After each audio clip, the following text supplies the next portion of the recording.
Ok, bienvenue à tous. Donc c'est la première version de Journal du Footix. Alors Journal du Footix, c'est simple, c'est lancé par Match Ton Bar et c'est un journal qui vous résume en 4-5 minutes l'info décalée du foot, c'est-à-dire l'info que vous n'avez pas forcément vue dans les médias traditionnels.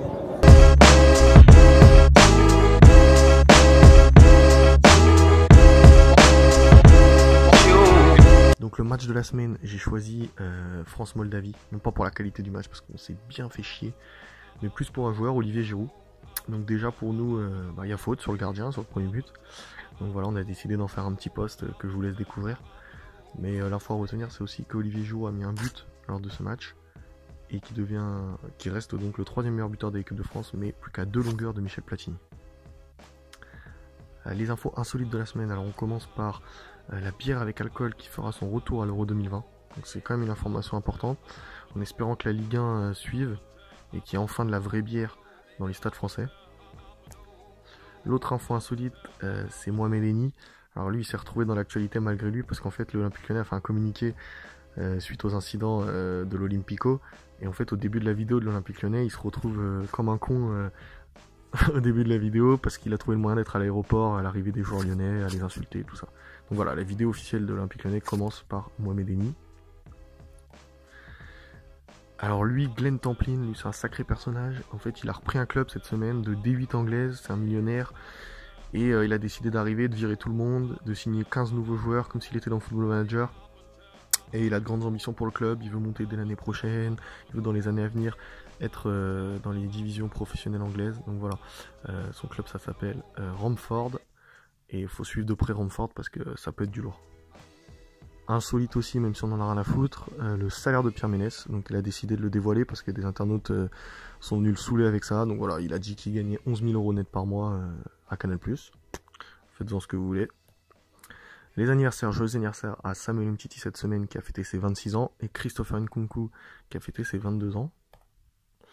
Alors dans la rubrique Mercato, vous avez sûrement dû le voir, Zlatan Ibrahimovic a fait ses adieux au Los Angeles Galaxy. Alors à sa façon, hein, il a dit je suis venu, j'ai vu, j'ai conquis. Il a remercié les fans et il leur a dit que maintenant qu'il était plus à la MLS, il pouvait retourner voir du baseball. Et le club qui tirerait le gros lot, ce serait a priori l'AC Milan, puisqu'ils veulent récupérer Zlatan dès janvier. Le PSG, lui, veut lever l'option d'achat. Il serait en discussion avec Wanda Nara pour lever l'option d'achat de Mauro Icardi. Donc ce serait 65 millions et ce serait pour un contrat de 5 ans. Et enfin Jadon Sancho, donc lui il veut quitter le Borussia Dortmund parce qu'à ce qui paraît il s'entend pas très bien, il se sent pas très bien en Allemagne, je sais pas trop. Donc il veut le quitter soit en janvier, soit l'été prochain ou plus tard, et son prix est fixé à 140 millions. Ah, et enfin le petit coup de cœur de la rédaction. Et si Benzema revenait, c'est ce que titre OLTV, parce que Juninho a été invité sur le plateau d'OLTV et a parlé d'un possible retour de Benzema en disant que voilà, ce serait possible pour une fin de carrière qu'il revienne dans son club de cœur. Les cartons rouges de la semaine, alors on commence par Raheem Sterling qui en fait ils se sont chauffés lors de Liverpool-Manchester City, victoire de Liverpool 3-1, et ensuite ils se sont retrouvés en sélection, ça s'est pas très bien passé. Raheem Sterling est venu à l'entraînement en tête à tête avec Joe Gomez et ils se sont embrouillés. Mais c'est que Raheem Sterling le fautif, parce que ça vient que de lui, il l'a dit lui-même, donc il a été écarté de la sélection pour ces matchs-là. Faut savoir que au match de l'Angleterre, Joe Gomez est rentré en jeu et s'est fait siffler. Donc suite à ça, Sterling a dit que c'était entièrement de sa faute et qu'il fallait absolument pas siffler Joe Gomez. Le carton rouge aussi, bon là c'est plus pour une fédération, c'est la fédération anglaise qui décide bizarrement de sanctionner Bernardo Silva d'un match de suspension, d'un programme de sensibilisation, je sais pas quoi, pour soi-disant racisme envers Benjamin Mendy. Bon, c'est absurde, ils l'ont fait pour le geste et Bernardo Silva a répondu avec un tweet aimé par Benjamin Mendy. Voilà, il l'entend pas, il va le faire, mais on a un peu rien à foutre. Le gros carton rouge de la semaine, je sais pas si vous avez vu, on va vous remettre la vidéo.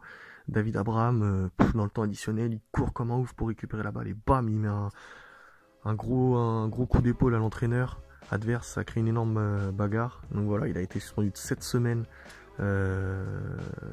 par la fédération. Il ne rejouera plus en Bundesliga avant 2020. Voilà, bien fait.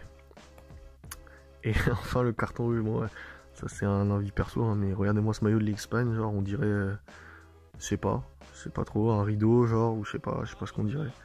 Mais voilà, ils vont jouer avec ça à l'Euro 2020. Sinon, les infos en vrac, donc Thiago Silva a été élu meilleur joueur du mois d'octobre en Ligue 1. Et pour ceux qui suivent le Red Star, bah, ça n'a pas l'air d'avancer trop pour le stade. Ils veulent rénover le stade. Et du coup, il s'est en conflit. Et le maire a notamment dit cette phrase: mon souci de maire est de faire un stade avec du commerce autour et pas un centre commercial avec un petit stade au milieu. Voilà.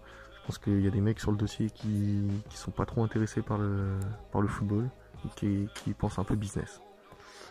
Et le beau geste de la semaine, il est pour la sélection chilienne, qui a décidé tout simplement d'annuler son match amical face au Pérou en soutien au mouvement social qui se produisent en ce moment même au Chili. On termine avec des news 2, donc c'est une rubrique qui donnera des nouvelles d'un personnage un peu oublié. Donc Arsène Wenger, il avait été annoncé au Bayern Munich, finalement ça se fera pas, et finalement il a un poste à la FIFA parce qu'il a été nommé chef du développement mondial du football. Voilà, donc c'était le premier journal du Footix. J'espère que ça vous a plu. Si c'est le cas, on se retrouve tous les dimanches pour un nouveau journal du Footix. A bientôt, merci.